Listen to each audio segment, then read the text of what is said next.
Good evening and welcome to Yada Yahowah Radio. Before we return to the Mizmor of Dode, and we'll be on the second and then third Mizmor as we begin our program tonight, I want to talk about a couple of things in the news.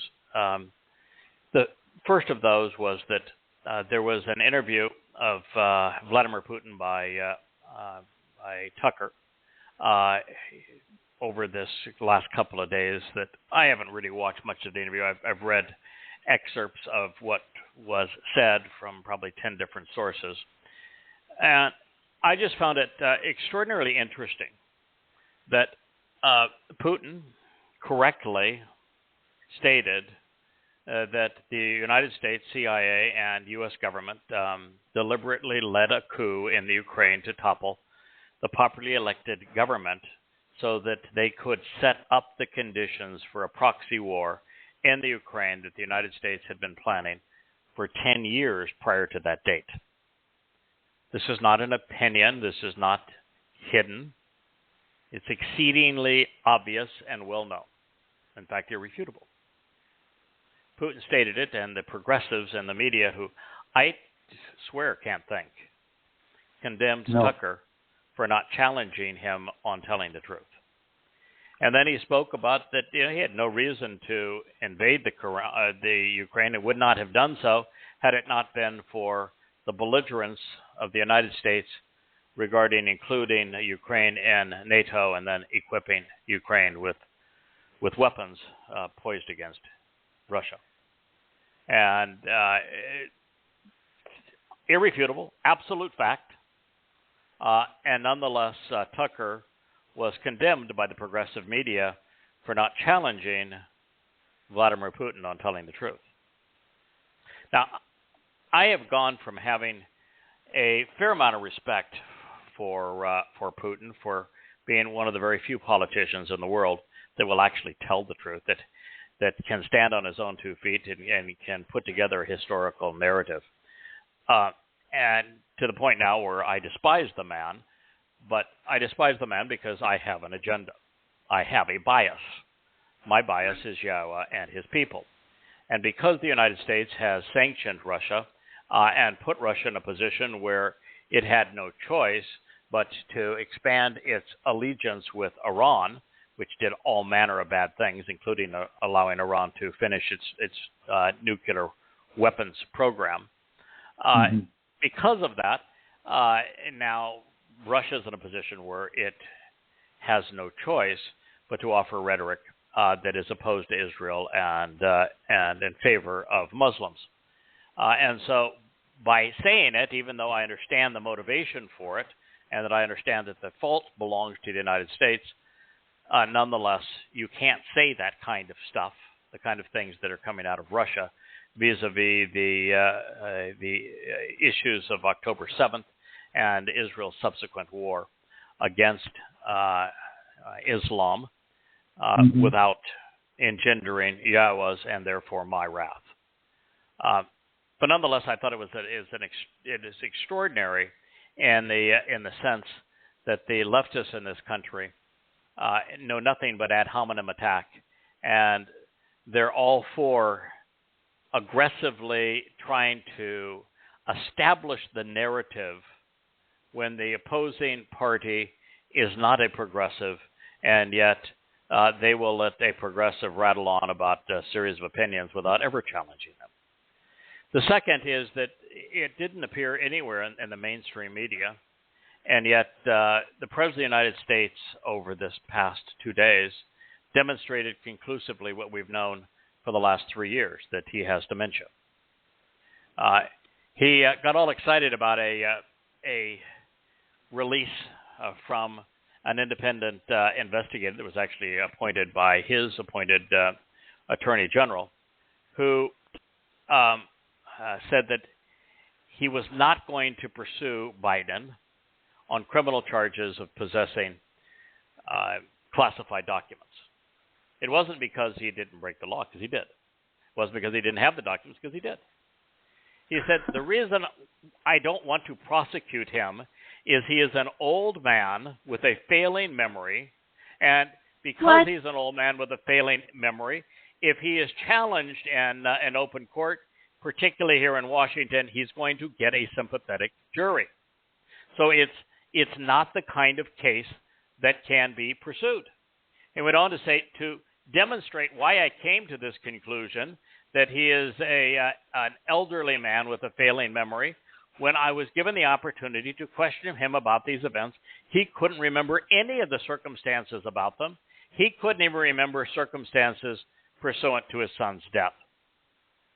Wow. And so Biden decided he wanted to call a press conference with about 20 minutes lead time for the Washington press corps about this release. And the press had read it, so they knew that it accused that the reason that Biden wasn't going to be brought up on charges is because he was an elderly man with a failing memory.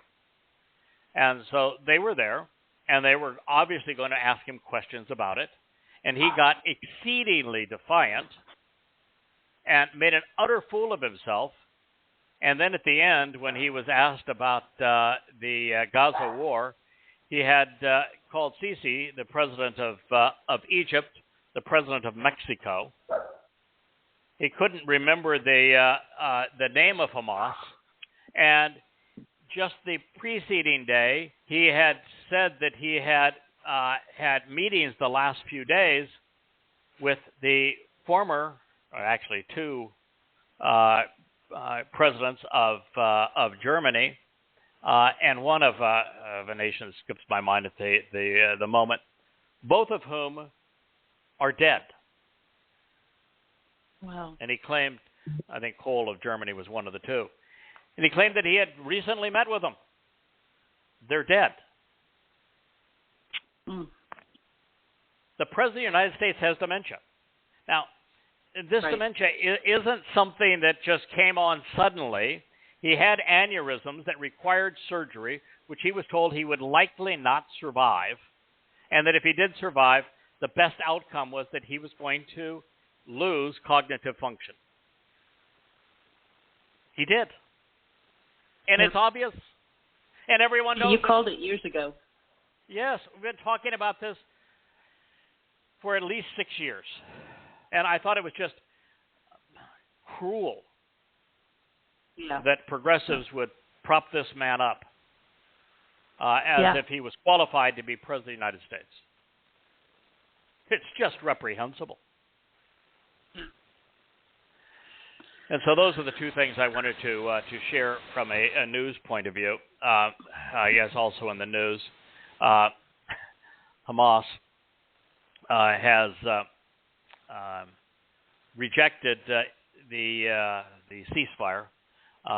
What they want is so absurd. It is as if they're living on a different planet. As a matter of fact, one of the problems is that Sinwar, they don't even know where he is, and the rest of the Hamas elite are not even talking to him anymore. No one really knows where he may be.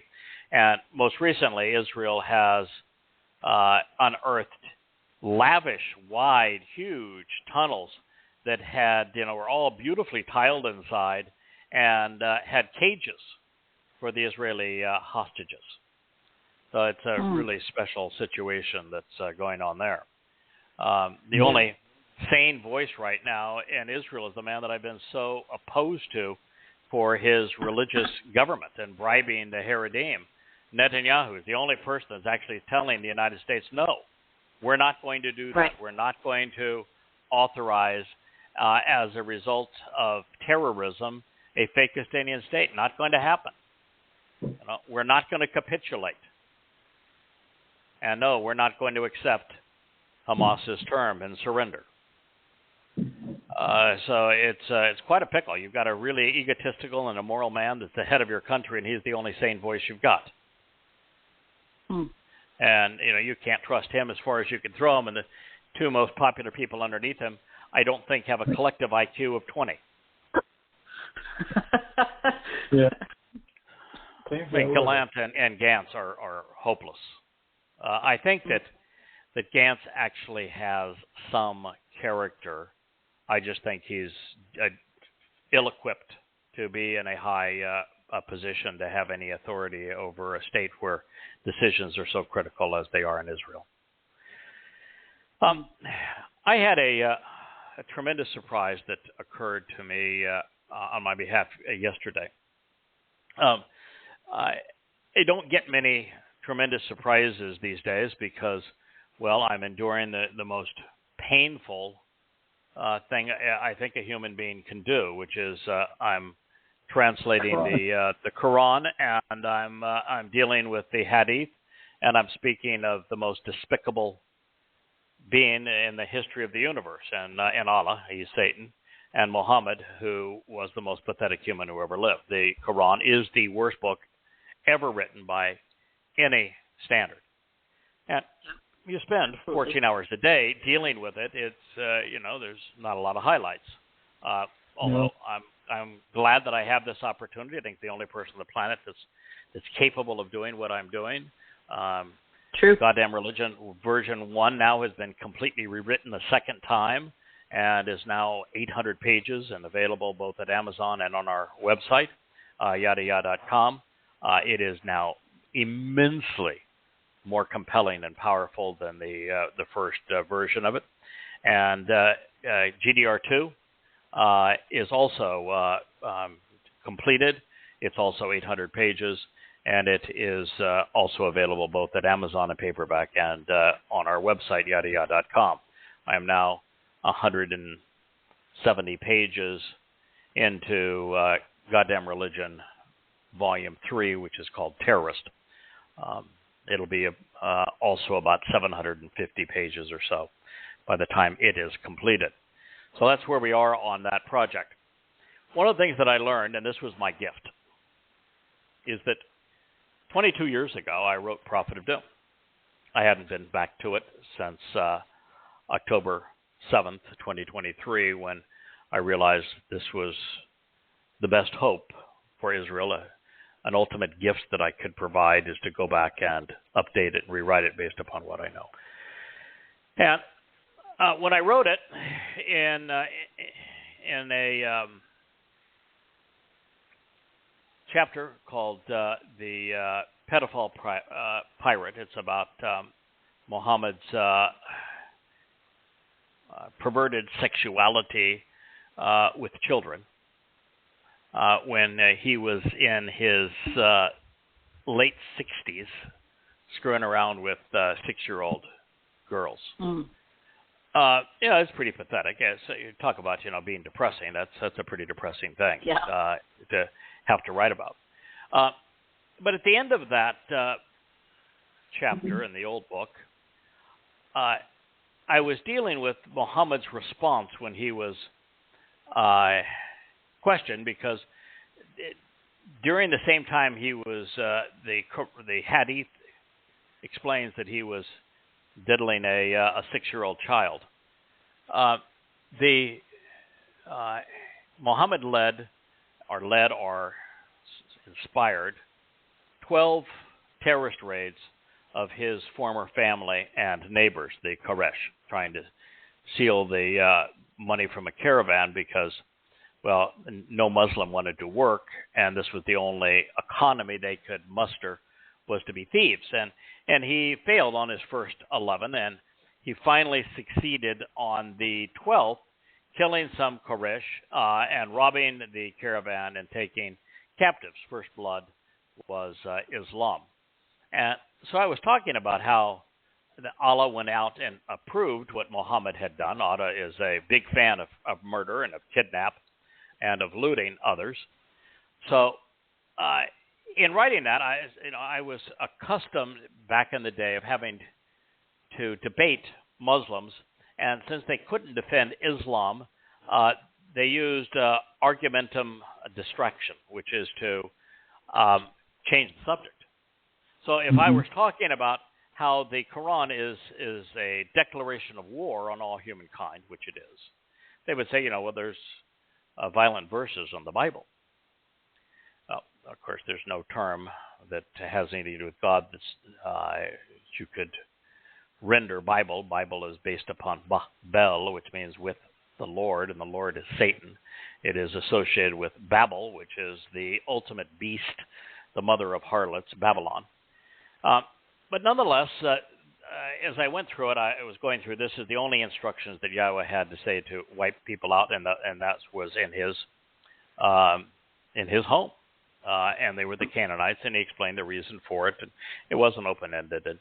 But I said, no, there is one passage that is cited by those who want to claim that the Bible is a violent book, and it's a statement in Psalm 149. And so back 22 years ago, I had never even contemplated translating a passage out of Hebrew, much less looking at the Dead Sea Scrolls. Mm-hmm. And so all I did is just I didn't translate it. I just presented it from a standard English translation, and because I was a nincompoop, I drew all erroneous conclusions from it. And I'm humbled that I made such a terrible mistake, and that also I'm humbled that God put up with me all of these years, knowing that I had blundered so badly with the 149th Mizmor Psalm. I'm in a different position now. So I'm looking at this, and I'm telling you it was a gift. And even though I'm horribly embarrassed by how poorly I handled it 22 years ago, I'm not the same guy, not even remotely, that wrote this 22 years ago. I mean, the difference in what I know and can do relative to Yahweh, the Torah, Nabi wa Mizmor, is infinite compared to what it was then. So I had a choice. I could either just scratch the whole thing out, or I could say, let's tackle it. Let's see what it really does say. Decided to translate it.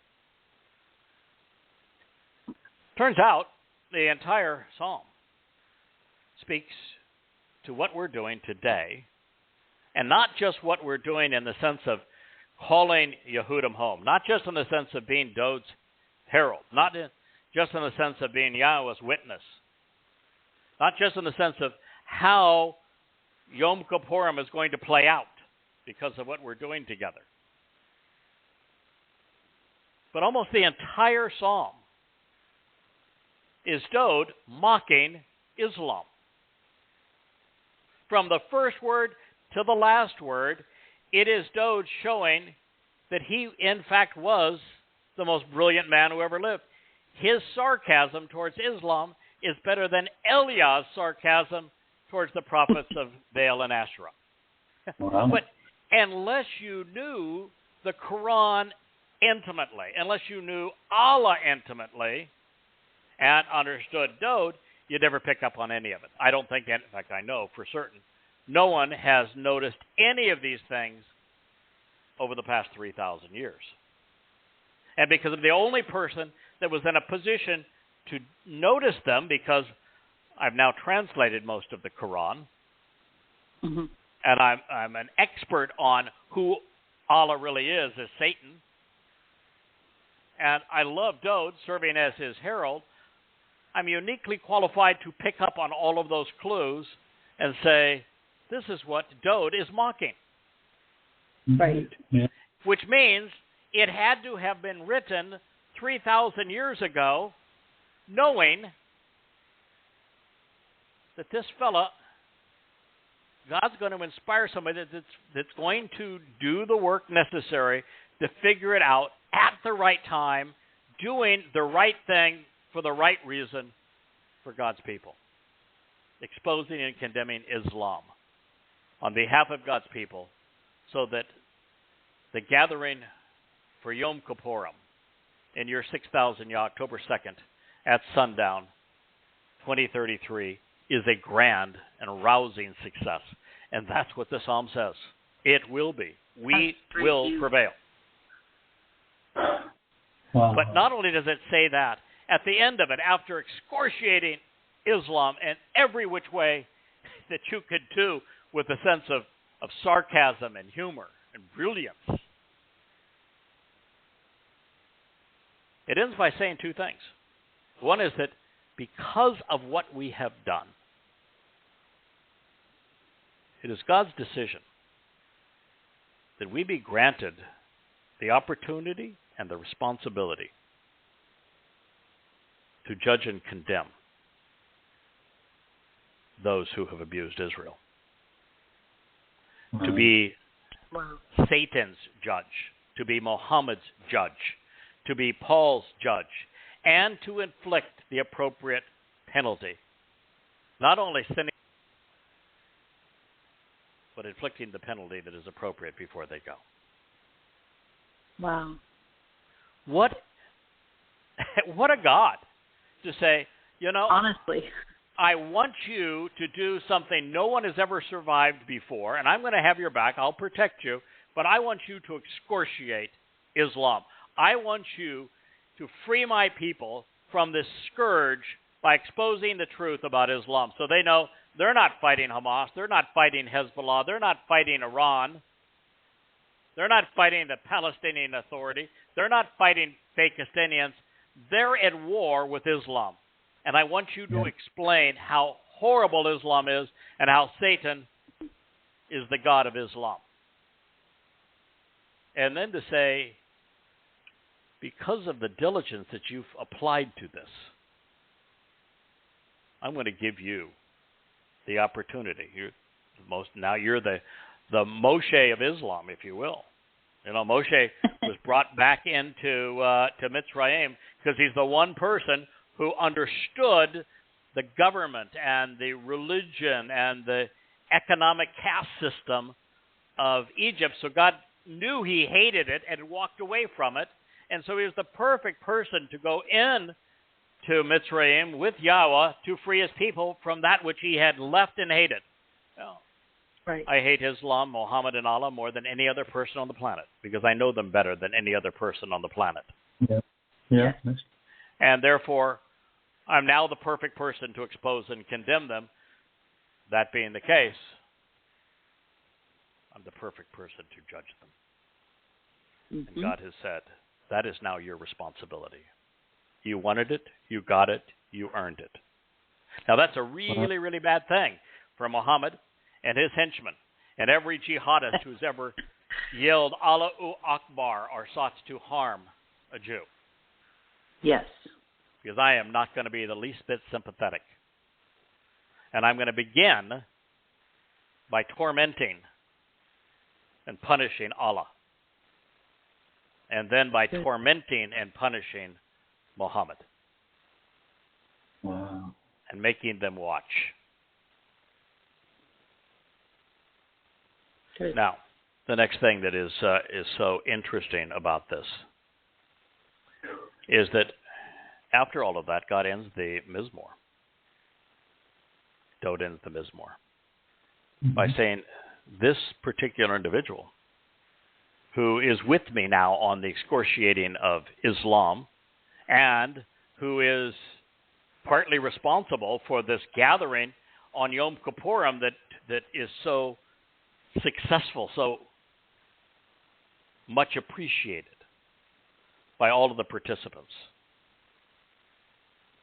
that he's respected for having devoted himself, being enormously steadfast and zealous on behalf of the children of Israel, noting that the children of Israel are Yahweh's special, set apart, and unique people, his family.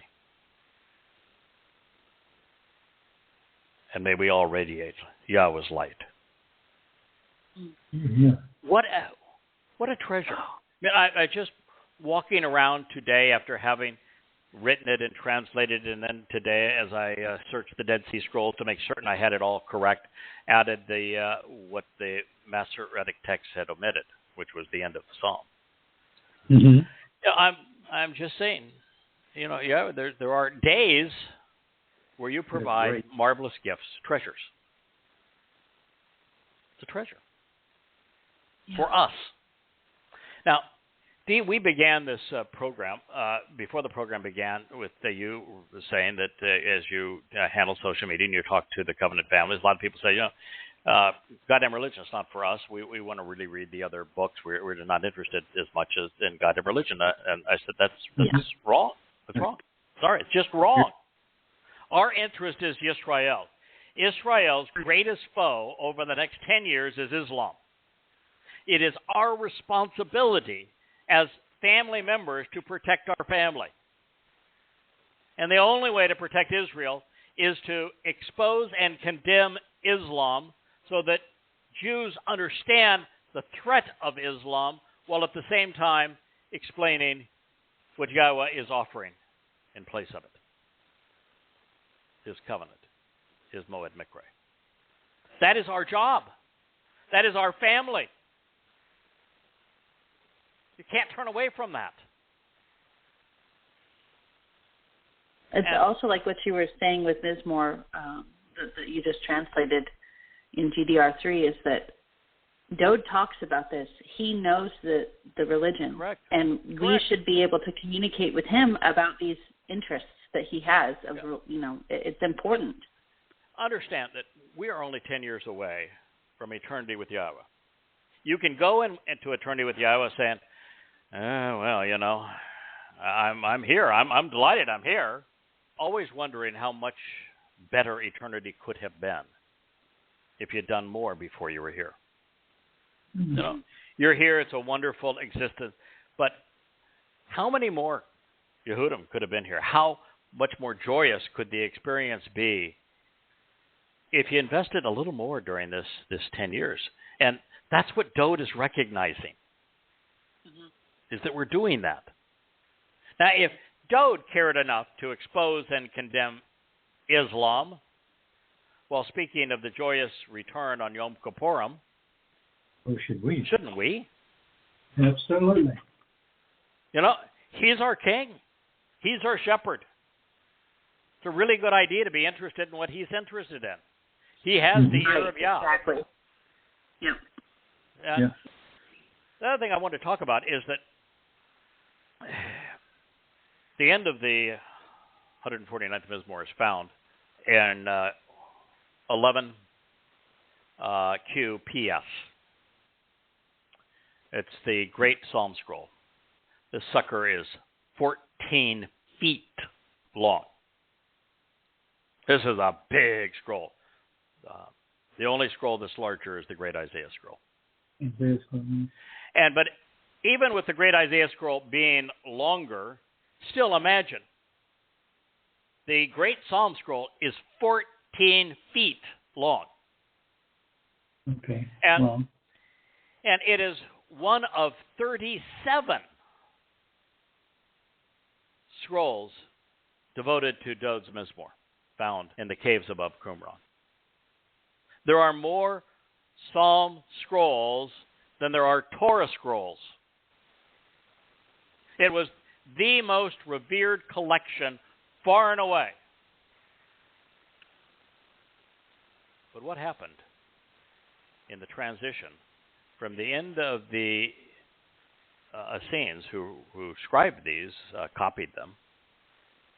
What happened between the 1st and the 2nd century so that the Great Psalm Scroll, for example, 20% of its context didn't even make the Masoretic text. It was deliberately omitted from the Masoretic text. There is nothing that even resembles the variation between the Masoretic and any other text by comparison to the Great Psalm Scroll. They aren't even close.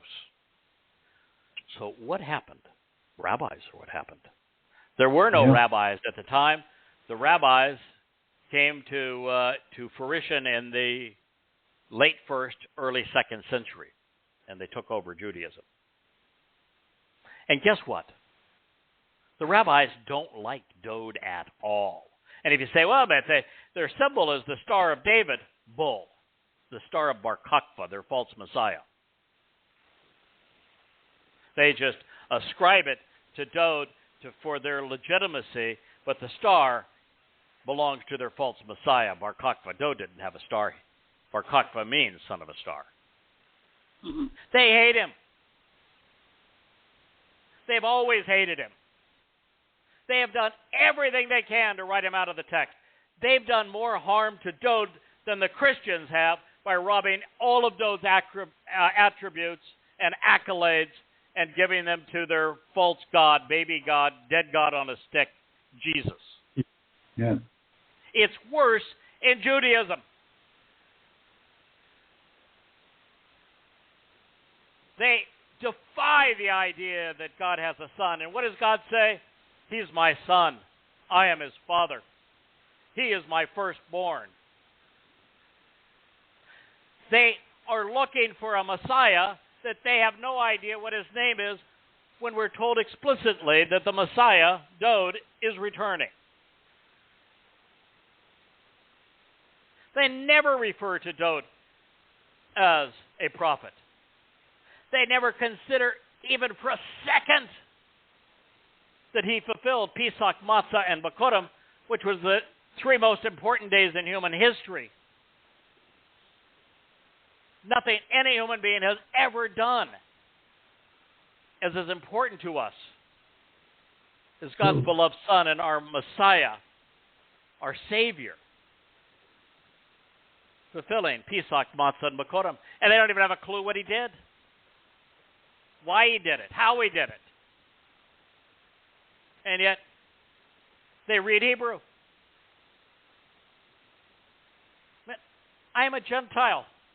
Obviously a dithering idiot 22 years ago because I didn't have a clue what the 149th Psalm said. And I figured it out. How come they can't?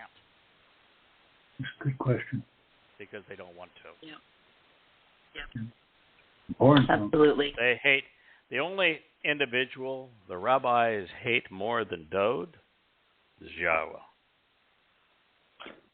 He wrote his name out.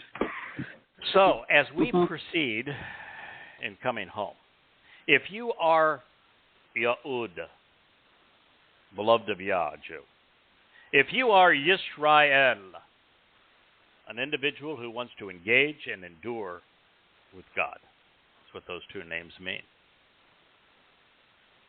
You need to disavow all association with the lying, conniving, deceitful rabbis, as well as from your own politics, the government of Israel. And listen to Yahweh. Embrace your Savior, your Messiah, the very Son of God, your shepherd, the most important man who ever lived, Dowd. He's the only person of which it can be said he's more important to our understanding of God and our relationship to God than even Moshe. Yeah, agree. And, you know, Moshe is extraordinary. There's no man that I have ever respected as much as I do Moshe. And my three great loves in terms of God's people are Moshe, Dowd, and Yahshua. And everything about Moshe is endearing. A man of great fortitude and character, brilliant orator, wonderful writer, great leader, steadfast, devoted. And yet, as important as Moshe is in articulating the Torah to us in Devarim and writing Yahweh's presentation of this Torah teaching in the first 4 books of his guidance, and of leading the children of Israel away from religion and politics in Mitzrayim to the Promised Land. Dowd is more important still, because Dowd fulfilled and enabled the promise that Moshe spoke of. So as we progress, I just want everyone who wants to know Yahweh, everyone who would like to be part of the covenant family, everyone who is interested in observing the Moed Mikre as they were intended, Pesach, Matzah, Bikurim, Shabua, Teruah, Kippurim, and Sukkah, to know just how important Dowd is to our lives and to our relationship with Yisrael and to Yisrael, both the people, the family, and the nation. He is the returning king. So we're going to begin our review of the second chapter of Coming Home, the first volume. It's appropriately entitled Son of God. Now, the rabbis would say that God can't have a son because that would be interspecies.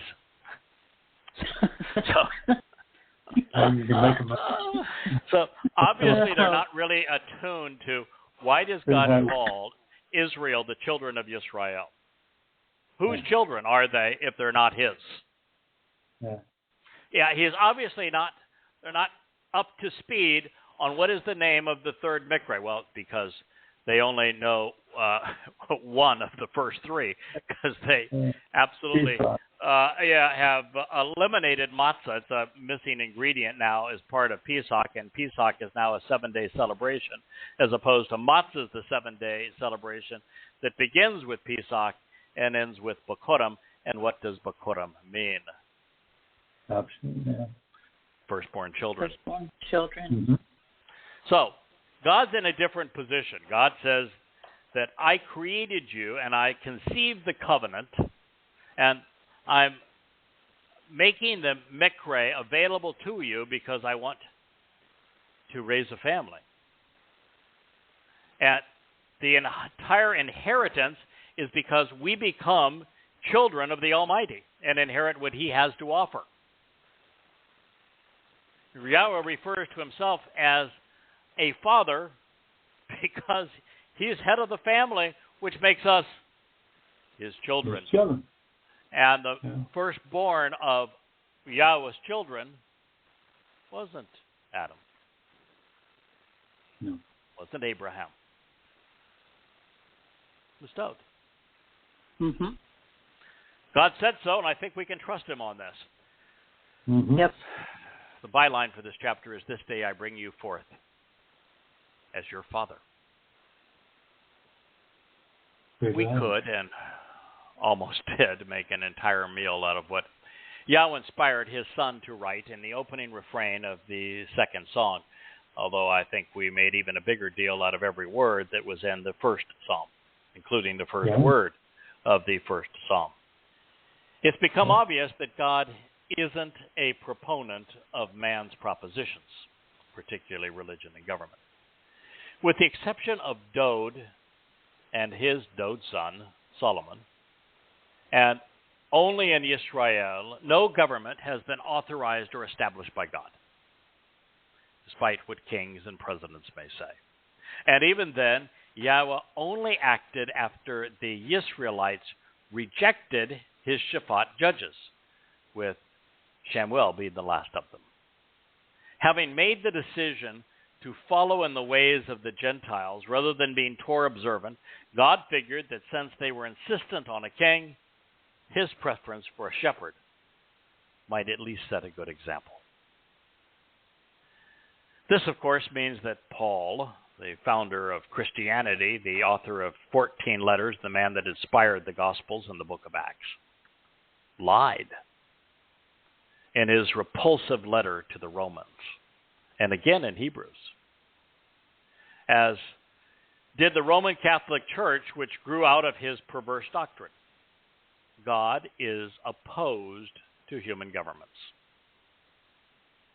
and he is every bit as adverse to them as he is to religions. He disdains these human contrivances because they are counterproductive and self-serving. Having been created and perpetrated by the worst among us, it means that the rabbis were wrong when they became political and accepted bribes from the government to be part of a coalition, particularly in the case with the parasitic Haredim.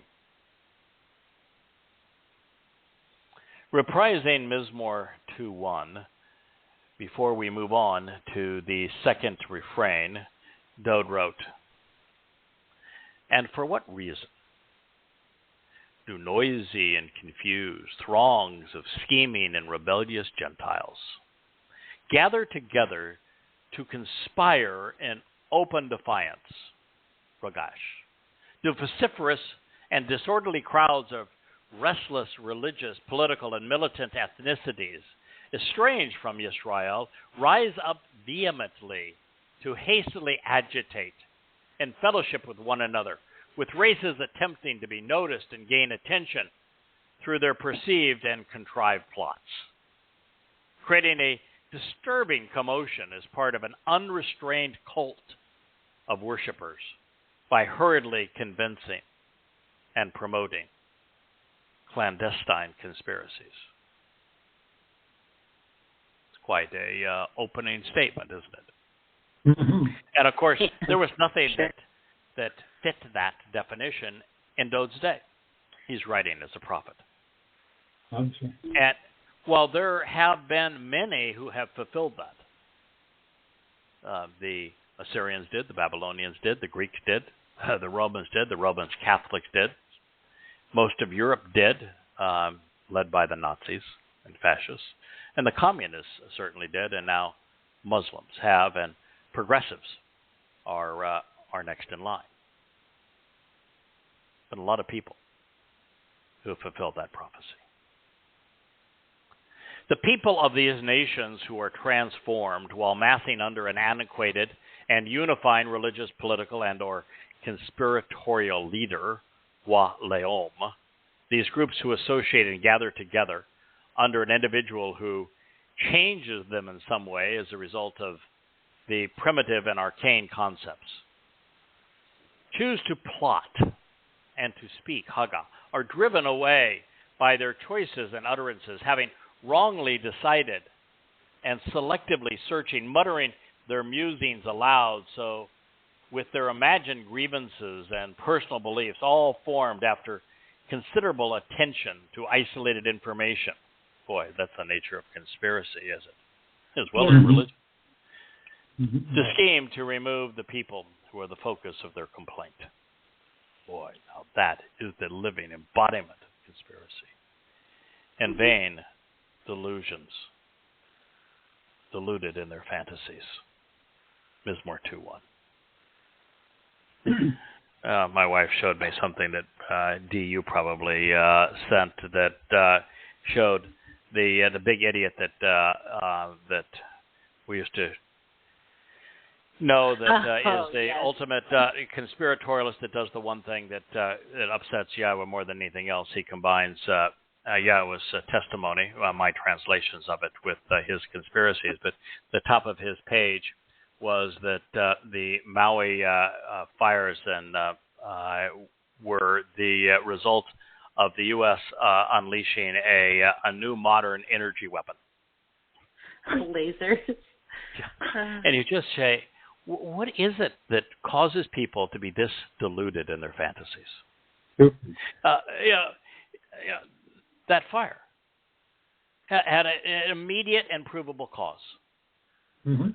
The utility in Maui and Lahaina area knew that their telephone poles had rotted out and could not stand high winds, and that they knew that the lines themselves were not insulated, and if the poles fell, the uninsulated lines, if the power was not turned out, would spark fires, and that it had been dry, and that the likelihood of fires was exceedingly high, particularly with those high gusts with the passing hurricane. The passing hurricane caused the poles to fall down, the lines remained uninsulated, and the power company wasn't bright enough to turn off the power, and there were brush fires started everywhere, and with the high winds, the community was overwhelmed. And because we don't have people smart enough to make good decisions, almost all of the first responders responded inappropriately and made the situation worse. That's what happened. Terrible almost all situation, things that are bad have very easy explanations, and the evidence is usually ubiquitous, which it is here. But that's the nature of conspiratorialists. They're just utterly stupid. That's why God wants no association with them.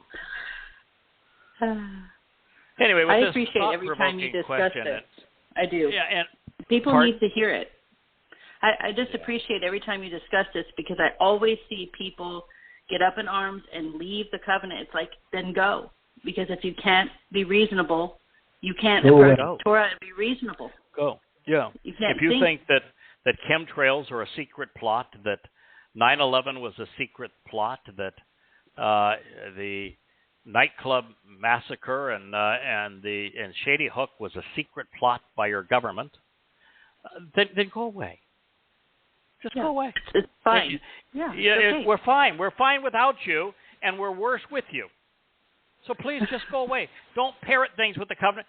If you believe that stuff, you're not smart enough to be part of the covenant. Just go away. Yep. There's a reason it's dividing. You can have your reptilian overlords. You can have your protocols of the elders of Zion. Yeah. Be whatever you want to be. Mm-hmm. You know, if you keep it to yourself, God won't hate you. If you spread it, well, then there's a consequence and a penalty. Yeah. Make your choice in that regard.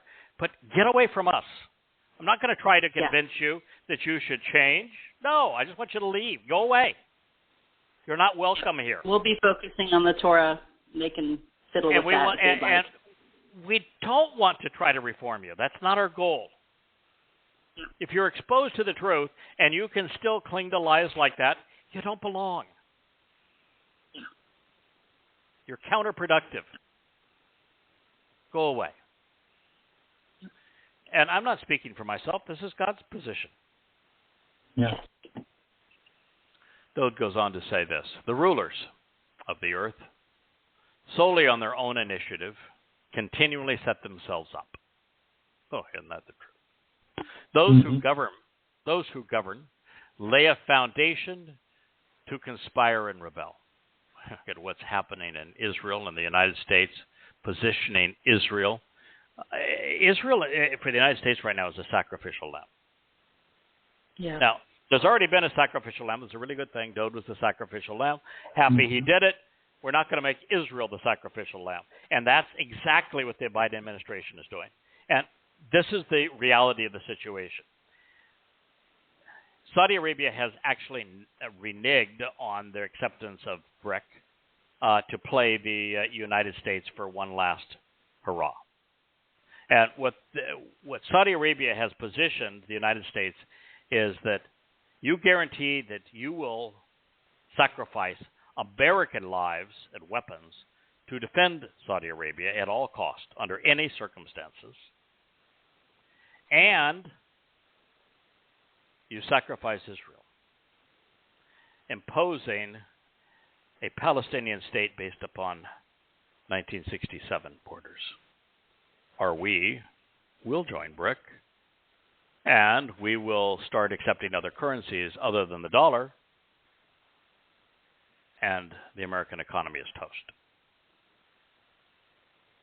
And so rather than just admit the United States is over a barrel, it's been played for a fool, it's put itself in a horrible position, it would rather do business with the devil and sacrifice God's people,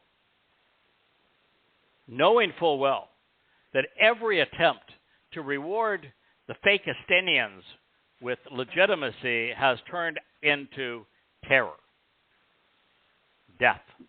There is a 0% chance that anything will be different, and that this move is far more ignorant and immoral than was giving the high ground of Czechoslovakia to Adolf Hitler by Neville Chamberlain in Peace in Our Time.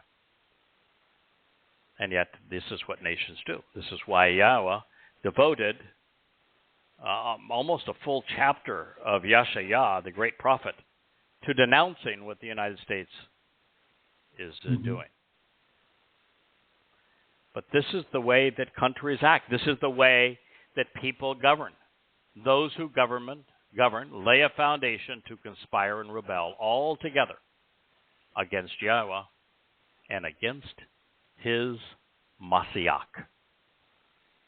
But look at that. Every nation that we call a Christian nation has conspired against Yahowah's Mashyach, because they'll claim that the mythical misnomer, Jesus, is their Christ.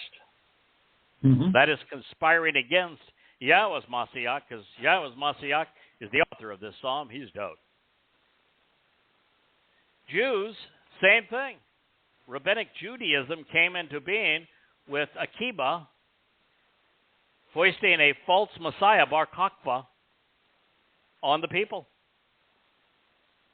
And they still pine for a false Messiah. So the government and the nation of Israel is caught up, opposing Yahweh, whose name they will not even mention. And they're against his Messiah as well. And then look at the 2 billion Muslims and their utter hatred of God's people and his Messiah and of their replacement, most despicable human being who ever lived, Muhammad. And of course, the Messiah of the progressives and of liberals are people like Huxley and Lenin and Marx and philosophers and other progressives. They all have their false messiahs. They all wholly and completely disavow Yahweh and his Messiah. It would be, of the 8 billion people on the world today, there aren't even 8,000. Not even 1 in a million who side with Yahweh and his Messiah over governments and religions. What? Not even 1 in a million. Now that's going to change. But that's what it is right now. Those who claim that God has chosen the leaders of nations and that he is guiding them would be wrong. They have always been wrong. And in this case, the Hitpael mood serves as proof, revealing that they have acted on their own initiative. Well, there is considerable justification to seeing conspirators and every religious and political scheme and of men manipulating the system for their own personal advantage. They have been so open about it and insistent upon it that the amalgamation of religion and politics is hardly a conspiracy anymore. Right. Throughout the long march of civilization, there has been a solitary, unifying theme. Clerics and kings have supported each other by claiming a divine sanction. They have typically been inseparable, with the emperor serving as head of the government and with the clerics crowning the king. Yes. And speaking for him, authorizing him. In imperial Rome, the Caesars were worshipped as gods, as was the case in Egypt with their pharaohs and Babylon with their kings.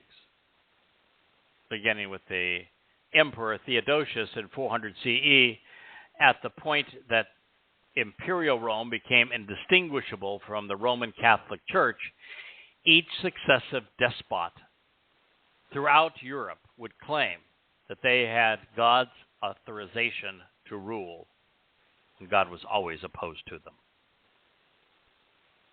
That's not surprising. And what's even less surprising about all of this is that religious and political schemes have always been two sides of the same coin. They are human contrivances designed to achieve the same results: to concentrate authority, power, control, property, and wealth among the few. And they were all conceived to be compatible, to work in harmony with one another, to create a system that would be difficult, if not impossible, for anyone to break free. Trapped within it, the masses are like cartoon characters in flat land, and capable of even envisioning what lies beyond their imposed reality. Good analogy. Yeah, beautifully said. It is why Yahweh did not find a single individual through whom to convey his message for thousands of years.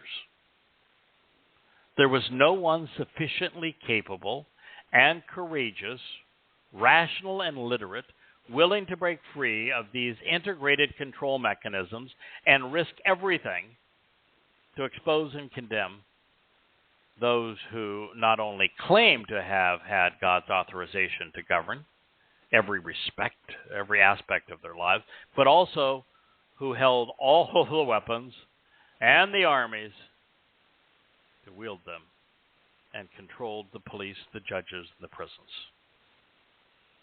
In such a world, there have been no Noachs, no Abrahams, no Jacobs, no Moshes, no Yoshas, no Shamuels, no Dotes, no Hoshas, no Yashayas, no Yarmayas. There has been no one, not a single individual, receptive to listening to Yahweh and going where his words lead for 2,500 years. Mm-hmm. You're out of the trench now. We're here.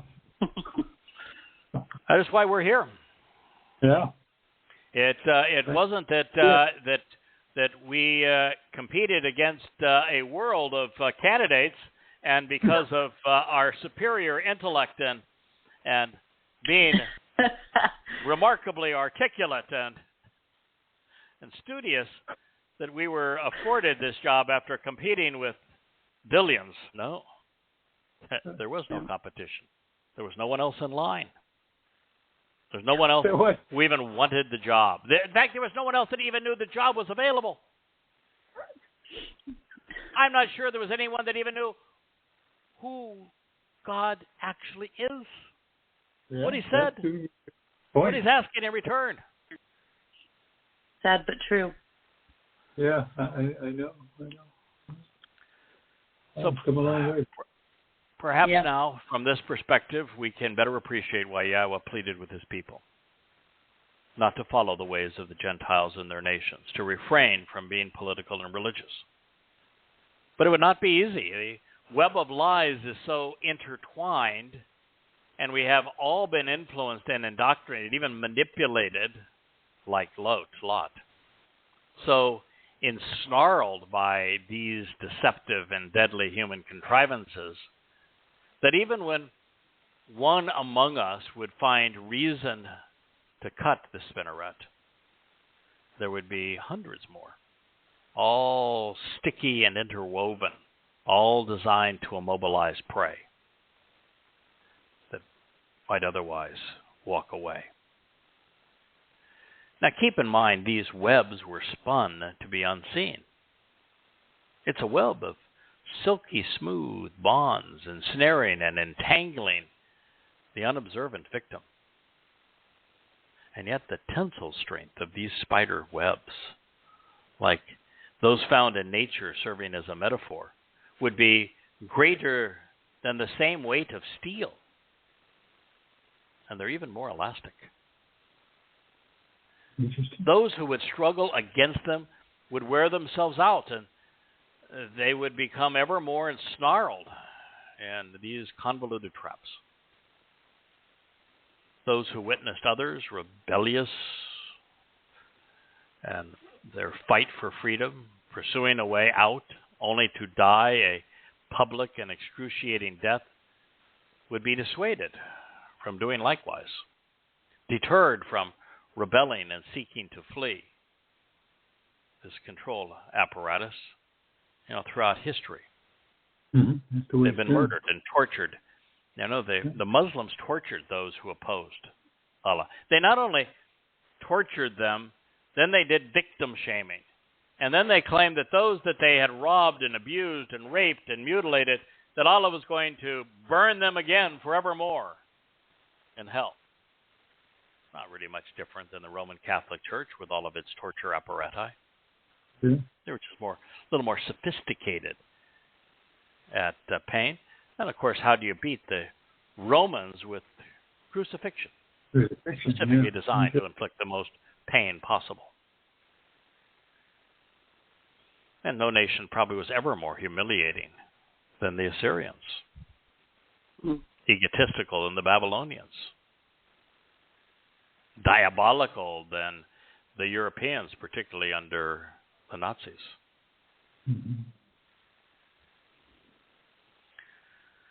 What's surprising here is that the religions which claim the Psalms are inspired by their God played such a damning role in all of this. All everyone, or anyone actually had to do to expose their malfeasance would be to point out that Dode wrote the second Mizmor.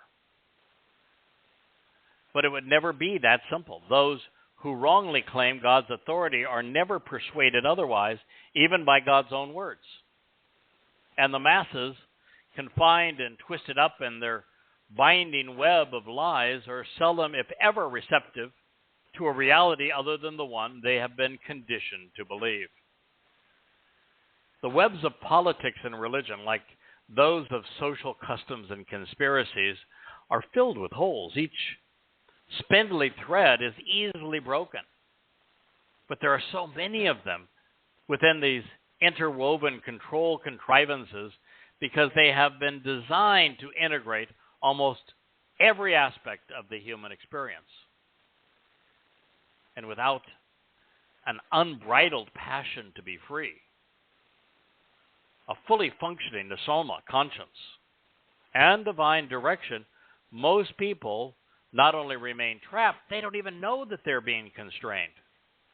Mm-hmm. That was the end of the 149th Mizmor when Yahweh is saying that there's something unique about an individual this devoted and steadfast.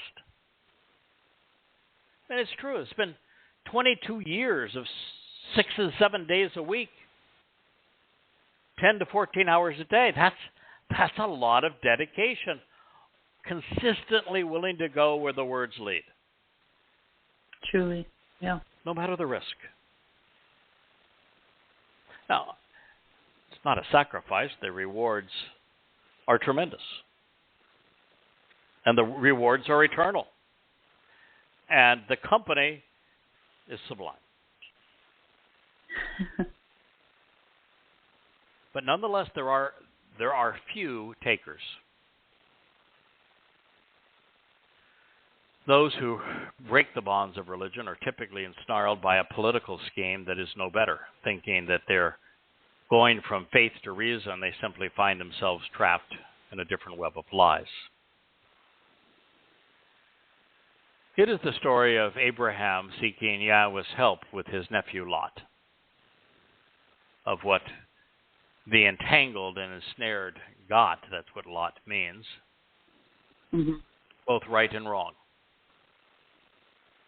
It's about 4 individuals who, with the guidance of Yahweh's messengers, finally broke free of Sodom, representing modern Moab before it was destroyed, who would later reject the guidance offered to them by the messengers, which would have taken them home. Moab is all around us. We become like Sodom. Even on a planet with 8 billion souls, fewer than 8,000 will break free of this web prior to the fulfillment of Towrah. Hopefully 10 times that more will participate in Yom Kippurim. It took the perfect storm, really, for me to break out of the interwoven web of politics, religion, economics, societal customs, patriotism, conspiracy, and militarism. So I'm not immune to how difficult it is. I not only lost my last business, a public company, due to the deceitful machinations of the most religious employees, I was publicly crucified in the media. Yeah. For crimes that I didn't commit, that I wasn't even there to have any influence over. But it didn't matter. Perceptions. were all that counted at that point.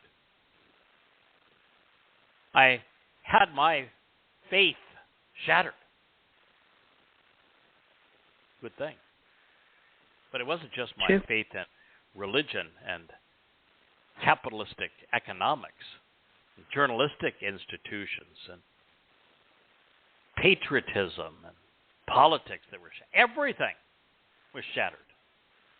Everything that I had held to be important was shown to be worthless.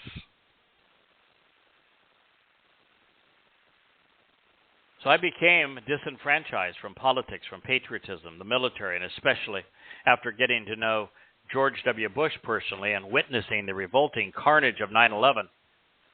What I saw was a president act as he told me he would, counterproductively, invading two uninvolved nations, fundamentally changing the world for the worse and bankrupting the country, all on a web of lies. Then adding to the perfect storm, I had to walk away from a psychotic father and from an abusive wife, eroding the myths of family values, free of every sticky and silky spinneret. I was finally like Abram after he walked away from Babylon. Unlike Abram, however, there was a Torah to read.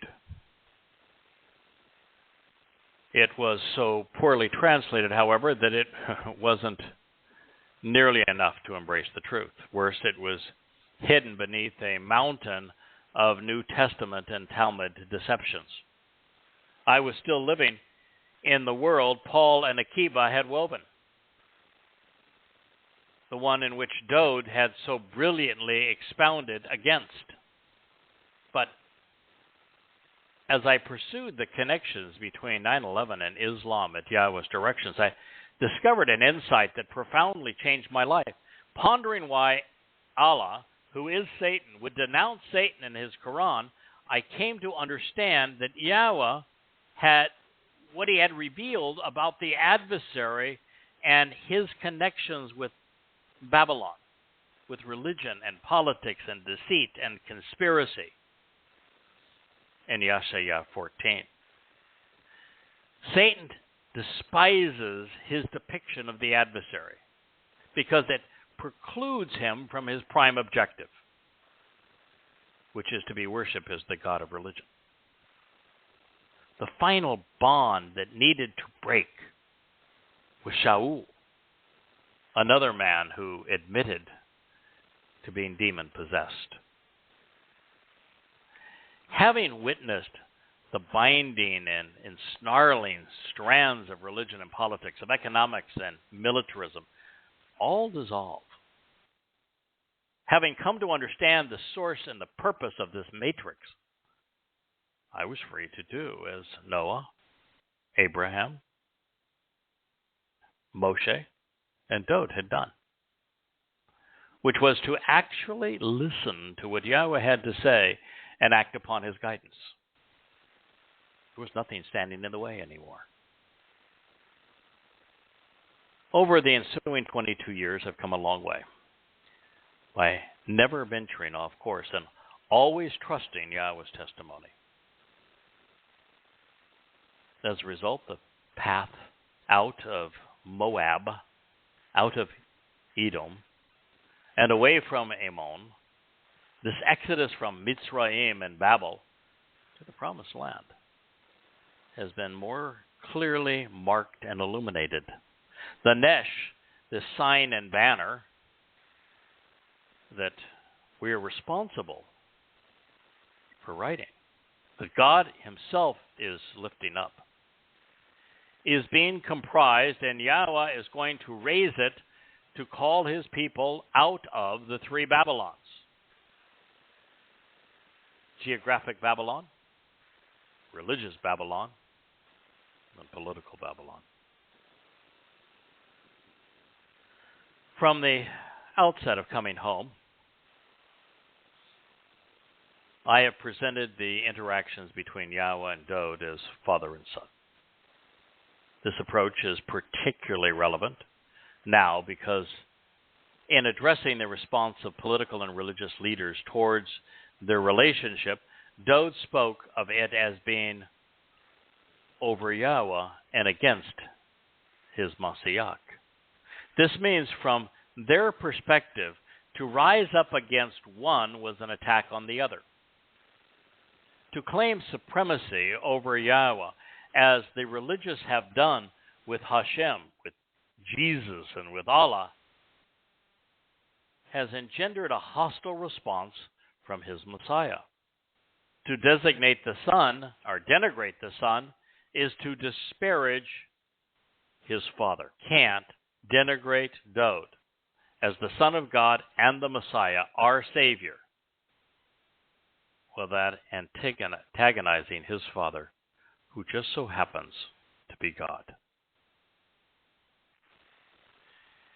And yet it is by robbing Dode of everything Mashyach, his Messiah, portends. Both Judaism and Christianity, even Islam, have schemed together through their scriptures to lay the foundation they would use to defraud believers. In Judaism, HaMashyach is an unknown individual for whom they wait, not Dode. By denying the fulfillments of Pesach, Matzah, Bokorim, and Shavuot in year 4000 Yah by Dode, and then replacing Teruah and inverting the purpose of Kippurim, rabbis have plundered Yahweh's Mashyach of the very respect he has earned. And by doing that, they have deprived the people of the benefits that he has provided. Equally egregious.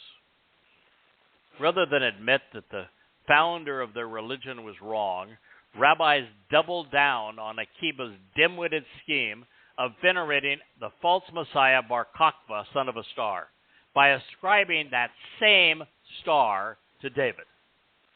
In so doing, there are two prominent flags in Israel, one emblazoned with the Star of David and other with the Chabad Mashyach, featuring a yellow field, red writing, and a blue crown. Both are wrong. I love Yisrael, and it pains me every time I see an advocate for Yisrael wearing a six-pointed star. As a result of Paul's machinations, Dode was robbed of his HaMashyach and Ben Elohim titles to create an object of worship in the man-God, Jesus Christ. His name and that of their religion is an attack upon Yahweh's Mashyach and Ben. Therefore, Christianity, like Judaism, is an assault against God himself. As Dode inspired testimony has and will continue to demonstrate, Father and Son, Yahweh wa Mashyach, they work hand in hand, side by side, to achieve salvation and reconciliation through the Mikre and on behalf of the Bereth for Yisrael. The simple truth is the Bereth is God's family and Dode is his firstborn.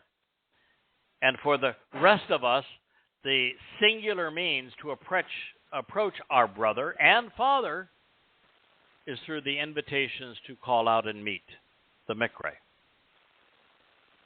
which father and son fulfilled together.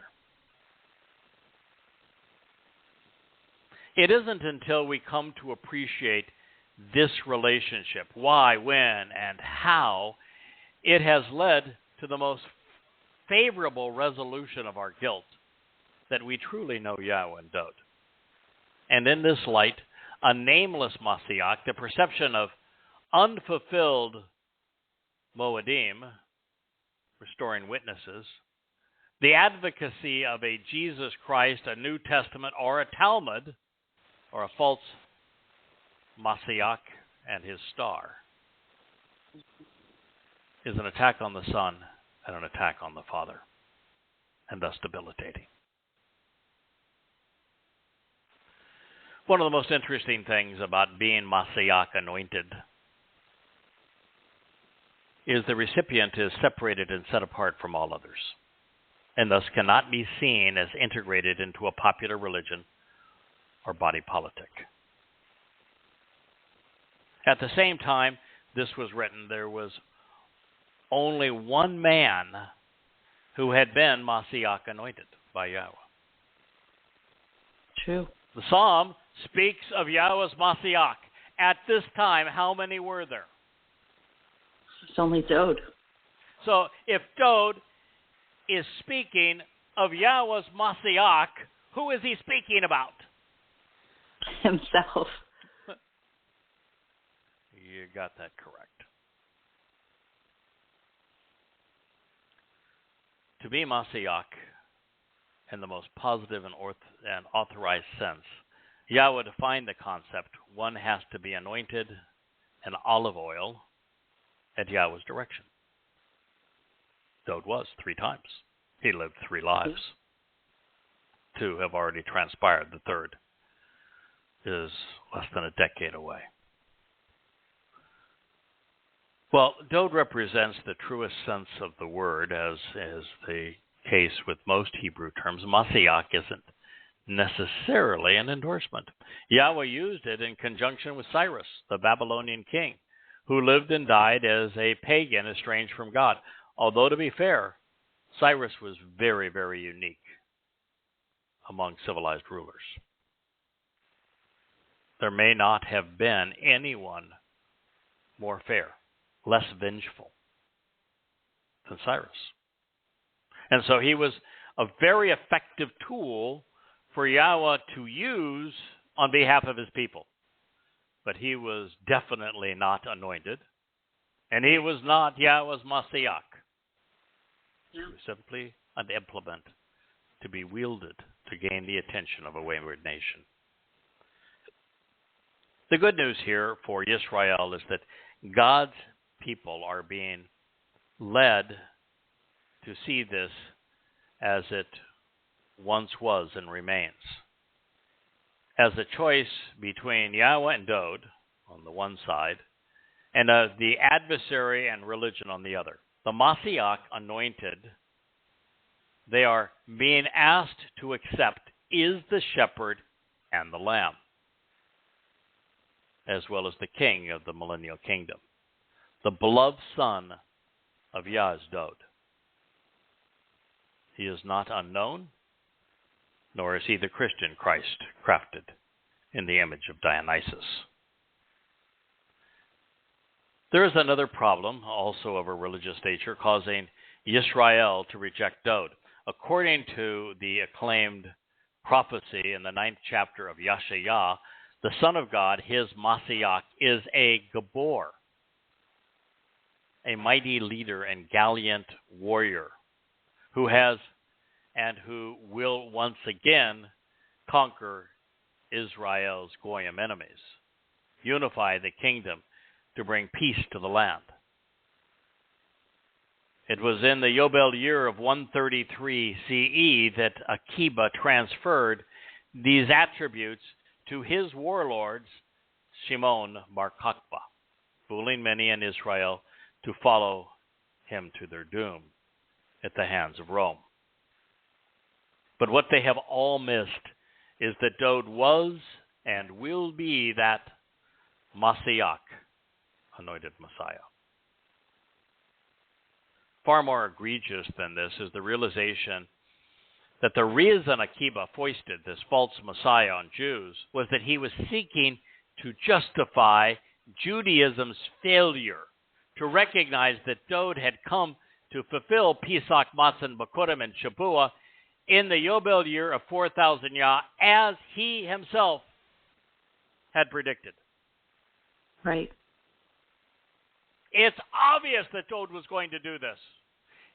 The only reason that it took us so long to figure it out is because the entire world has been led in the opposite direction. There are so many strands of web between us and the truth that have been woven over these past 3,000 years. You have to cut through them and torch them to find the truth. You have to actually be in the position I found myself with all of it trashed, to be open to the truth. And even then, even though it's undeniable, even though it's overt, we've been so conditioned to not seeing it that we're blind to it. Yeah. But folks, there's a reason that the 22nd Mizmor is the most graphic, the most visual in all of the Torah, prophets, and Psalms. There's the reason that it discusses a sacrifice through Roman crucifixion 1,000 years in advance of it occurring, and how this would be the fulfillment of Pesach, and how his soul would then be laden with our guilt and carried into Sheol and deposited there, so that he would see the light again as he's reunited with the Spirit and taken home by Yahweh and Bakodim. And just in case you didn't understand that from the first-person account that Dode wrote in his own hand in the 22nd Mizmor, it's expounded upon in the 88th. And just in case you missed that, then the most glorious lyrics ever written, Dode's song, the most profound piece of literature in the history of the world, is the 89th Mizmor song. Mm-hmm. It lays it all out. That Dode is the Son of God. That Dode is the Messiah. That Dode is the Zeroah, the sacrificial lamb. That Dode is our Savior. That Dode is returning as the King of Kings. That Dode, when he comes back, will be as God, as brilliant as the sun. It's all there. And in case you missed that, the prophet's prophet, Yahowah, specifically spoke not only about how important Dode was to everything that matters with God's people in the soaring oratory of the 9th chapter. This son that is given to us, this child who is born, that will be the Gabor. Dode. It's only Dode. And guess there's only one name that's mentioned in all of that prophecy. Dode's. And if you didn't get it then one of the most majestic prophecies ever scribed is in Yahowah 53, which begins by saying, do you recognize that somebody has finally figured out who the Zeroah are and how the Zeroah apply to what I'm just about to tell you about how this sacrificial lamb accepted the burdens of his people and therefore fulfilled Pesach? You understand that when Yahweh was having this discussion with Abraham and with Yishak on Mount Moriah about providing the lamb and a father and son and a beloved son, his only beloved son, there enacting Pesach, that Yahweh said, I'm going to take care of that. And he did, offering his son. It's all there. These Mizmor are explicit in explaining that Dode volunteered to do this, even explaining why. He decided that it was appropriate for him to fulfill Pesach and Matzah, and why Yahweh approved what his son had volunteered to do. And yet, the religious have done everything they can to deny it. Mm-hmm. Yes. There was a first, a second, and there will be a third coming of Dod, the Son of God and his Messiah. There's no one that can read the prophets and not recognize that God said explicitly that he's bringing Dod back. Right? The prophecy that's been the most important to me comes from Samuel, 2 Samuel 7:11, and it's explicit. Dod is not only the Son of God, but that Yahweh is bringing him back to be king. But it's throughout the Torah, prophets, and Psalms that God said. Matter of fact, the first prophecy on Dod is perhaps the most magnificent prophecy ever written. Moshe in the 18th chapter speaks of the one who will be like him from among your people, and what explicitly he will achieve. There's only one person that this can be speaking of, and it is Dod. In all of human history, there's only one. It's Dod. And it builds from there.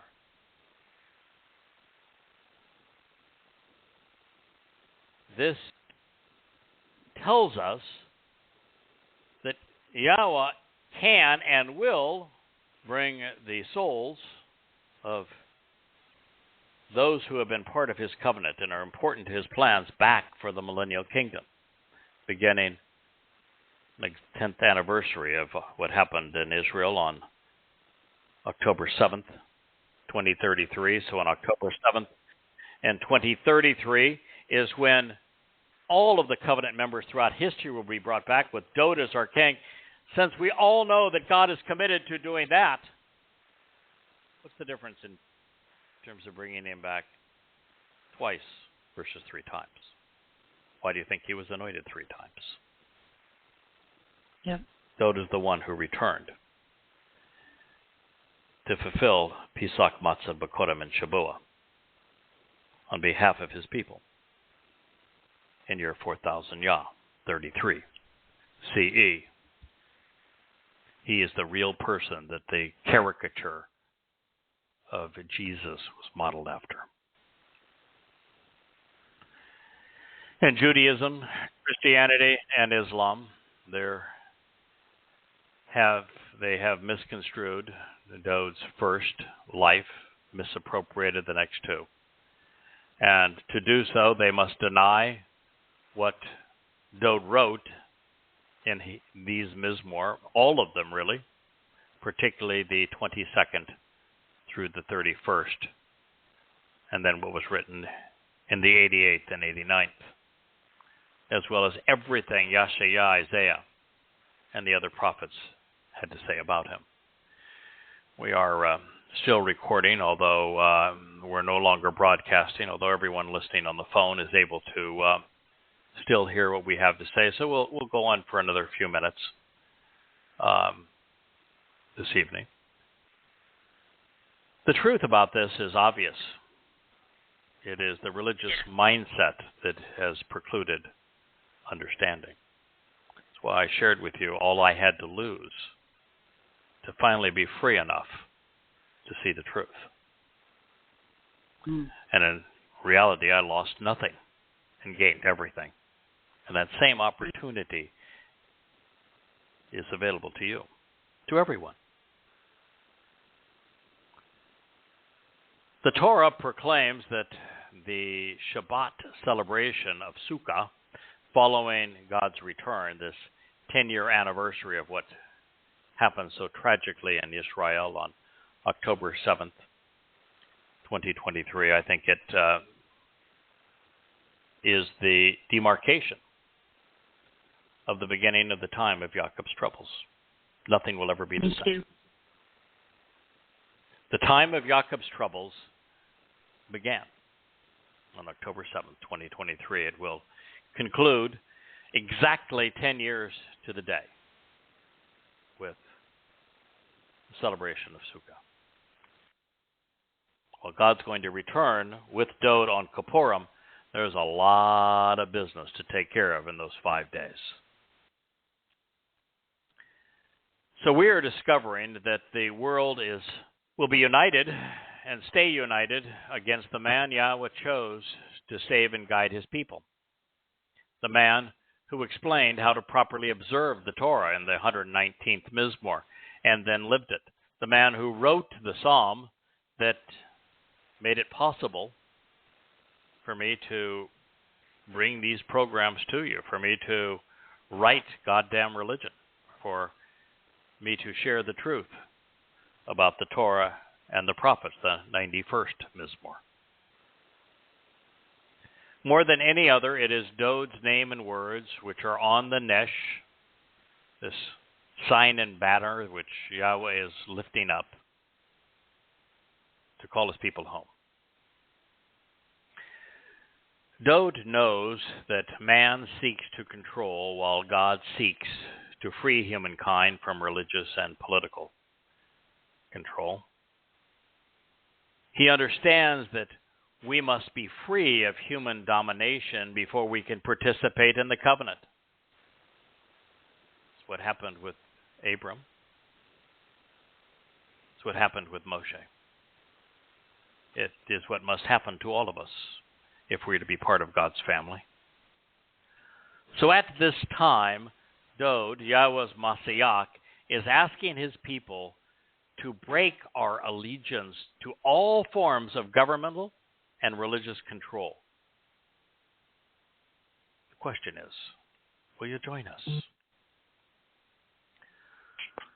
It reads, let us choose of our own volition to break and pull off. Nathak, to snap off and tear away. Being set free and purged, separated by busting free. Peel perfect cohortative. They're bonds which trap and ensnare. Mosherah, him. That which binds and immobilizes. Their spinnerets and tethers, their fetters, shackles, and chains, and thus religious and political restraints, man's yokes which control and tame. And desire to cast off and throw away from us their twisted and interwoven threads which bind and immobilize. So let us choose of our own volition to break and pull off their bonds which trap and ensnare, and desire to be cast off and thrown away from us their twisted and interwoven threads which bind and immobilize. This intertwined web of sticky and silky spinnerets which fasten and tie. Now, to my knowledge, this has never occurred in all of human history. No. Dod is speaking prophetically of our present day, hoping that Yisrael will listen to him and remove the twisted, interwoven, and entangled threads which bind them to human institutions, and in his case, particularly, Israeli politics and Judaism. Yeah. It is only once this is done that any of us, including Israel, can return to Yahweh. As an interesting insight, just as there are religious, political, militaristic, economic, societal, and conspiratorial schemes, most spiders have 6 spinnerets, which they can manipulate independently or in concert with one another. These spinnerets are not simple structures with a single orifice producing a single thread, but instead highly complex structures of microscopic spigots capable of twisting together and combining these nearly invisible filaments. And without doing so, the independent silk threads would be weak and useless. In life, God has given us a metaphor through which to understand the interwoven web of human babble. It's pretty gross. Beyond this, yeah, It's cool, everything God said. It is cool. The more you know, the deeper you dig, I think I said that wrong the first time. The deeper one digs, the more one explores, the more you learn, the more you come to understand. You know, as an example, spiders extrude silk from their spinnerets. To do more than just build webs designed to ensnare other unsuspecting insects, imprisoning those they trap, they construct silken galleries for their own protection, using their spinnerets to distribute their sperm and then expand their brood. They even weave cocoons for their metamorphosis. If you're listening to this and have not done so, and if you are still political or religious, pull off everything that binds you to man's control mechanism and throw it all away. From the proper perspective, in the light, you can actually see these spinnerets, these sticky filaments that have precluded you from being free and knowing Yahweh. Now that you can see them, stay away from them, especially that which is of oath in Babylonian fashion, to bind and control. That's a simple truth, and yet one which is in conflict with everything we have been indoctrinated to believe. To truly be free, we must be apolitical, neither voting nor submitting. To be saved, to benefit from all that we are learning, we must be anti-religious, neither believing nor participating. To be right with God, we must acknowledge what is wrong with man. There is no path to the covenant, no way to heaven, no means to salvation that is accessible through any religious or political scheme. It isn't until we free ourselves from their bonds that we are free to know and approach Yahweh. He will not allow us to drag that muck into his home. Leave it or stay outside. Yes. Yeah. Was there any religion or politics or conspiracies in Eden? No, sir. There was a brief conspiracy. Yeah. That's when that Karub that we now know as Halal bin Shakar, Satan, climbed down off that wall, they couldn't stay. Proud and full of himself, clever in his scheme, misappropriated, misconstrued Yahweh's testimony, and Yahweh ate it all up, wanting to be just like God, and misconstrued Yahweh's testimony as well. Fortunately for us, God demeaned that Karub, who was really clever back in the day. That's really an enticing proposal that he made by changing so little in God's word to make it sound plausible. Yeah. But he negated the instruction. And look at the consequence and how humankind was degraded and separated from God. But when Yahweh said, there could be a consequence for that. And the consequence is, I'm turning you into a damn snake. Grovel in the dirt. He lost all of his power. Yeah, he's got a toxic bite. He can paralyze with his venom. But that snake is otherwise impotent. He's no longer clever. I will tell you that the Satan of the Quran is a dumb piece of crap. He has a wee little reptile brain. The Quran is pathetic. I mean, a 3-year-old with a bad attitude could do better. So he has lost his mojo. When he inspired Paul, he was working with an entirely different caliber of individual. Paul was a conniving rabbi. And so Paul's ploy in the Christian New Testament is infinitely more credible than Allah's kill for me so that I can torture them forever in hell. So Satan's got no game. But 1,400 years ago with Islam, this reptile was ultimately sunbaked in the desert, and he's got no game. All he's got is stupid now. I agree. So it's not like we're fighting. Sometimes you say, okay, so you're taking on the devil. Isn't that kind of a risky thing? One man against Satan? No, he's an idiot. No power of any kind. It's child's play.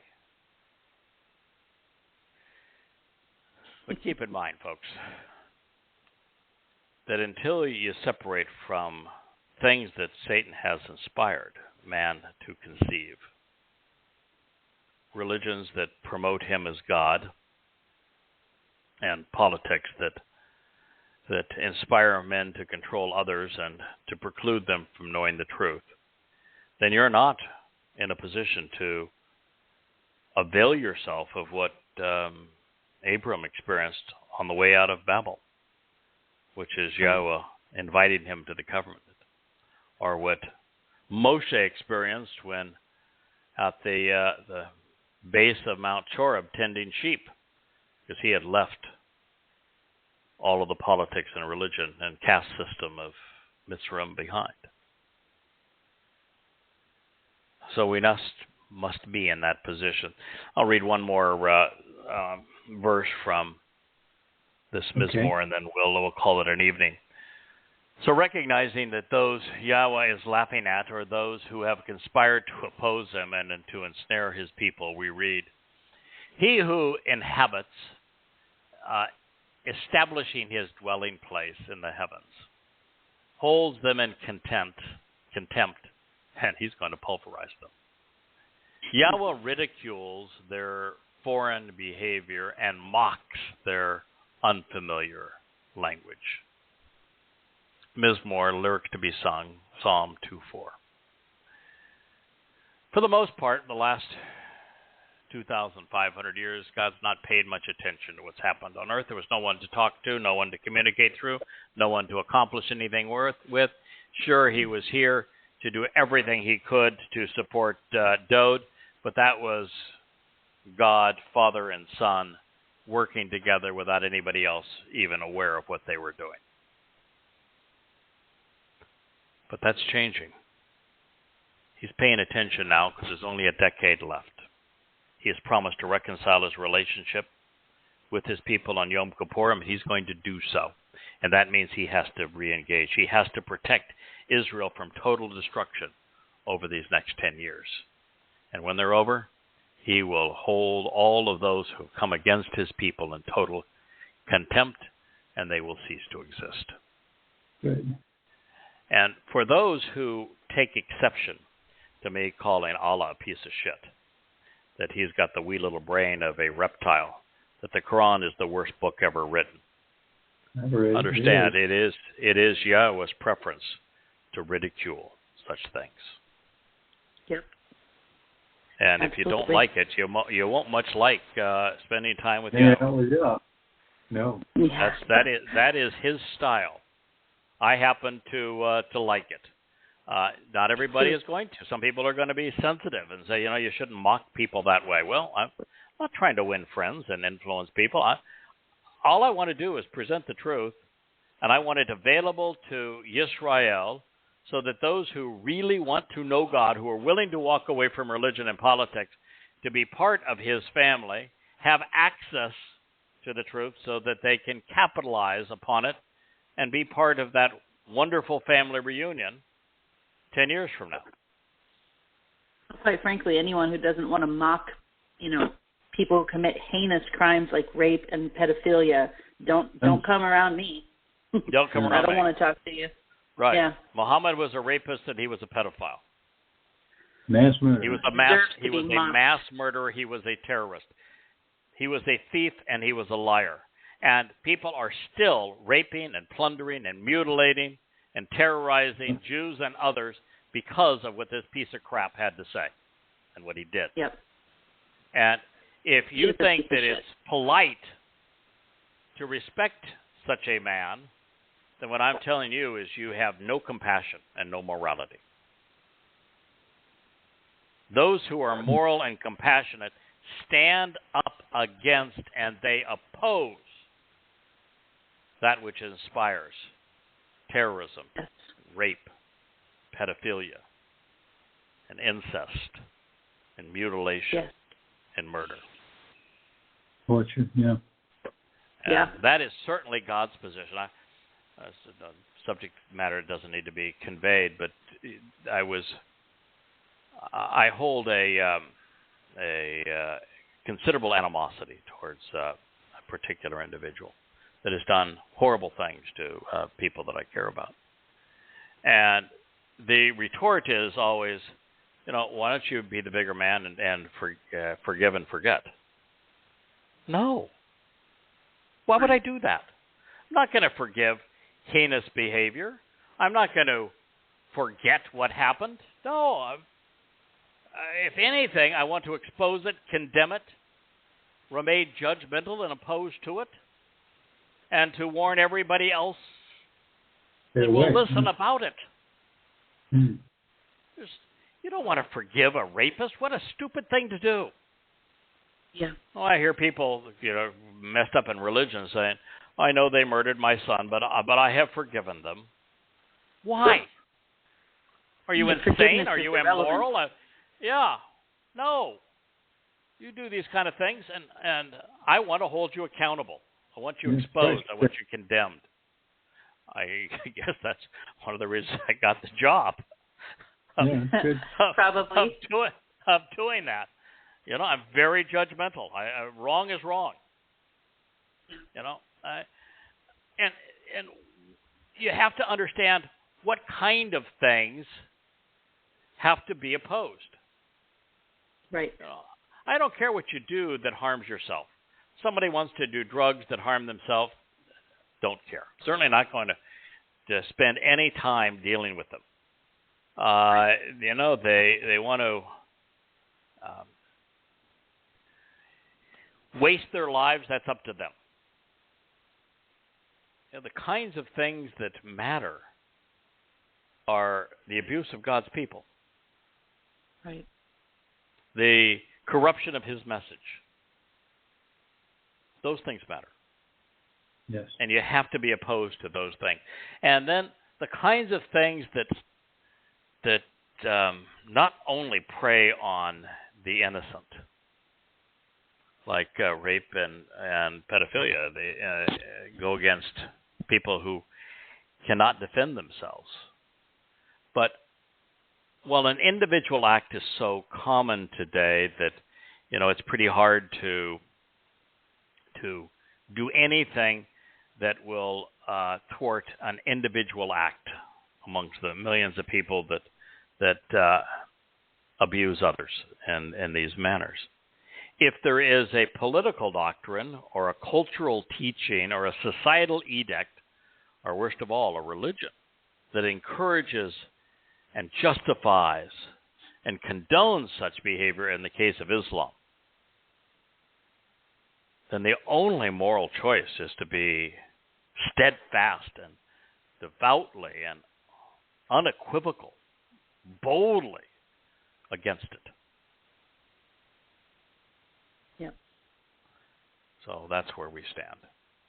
Well, this program, just in moments, is going to say thank you for using Blog Talk Radio. Good night. So we might beat them to it by saying good night. It's been wonderful being with you this evening. Thank you, Kirk and Dee. We'll return to this spot next week. I thank you for participating in and airing the program that we recorded over a week ago while we were otherwise occupied this time last week. I think, Dee, you learned a lot about how to make it be more seamless with the form that we have to work with. Do it. Yeah. Yes. Yep. So we'll now have more flexibility in the future. And for those who didn't listen to it, it was a program devoted to awakening Yisrael. to the threat that is against them, and calling Yisrael home, because the only salvation for God's people is Yahweh, and returning to Him. Well, may Yah bless you all. A wonderful Shabbat to one and all. We look forward to being with you this time next week. May Yahweh bless you all. Good night. And you. Night. Same to you guys. Good night. Night, Kurt. Night, Kurt. Night, night.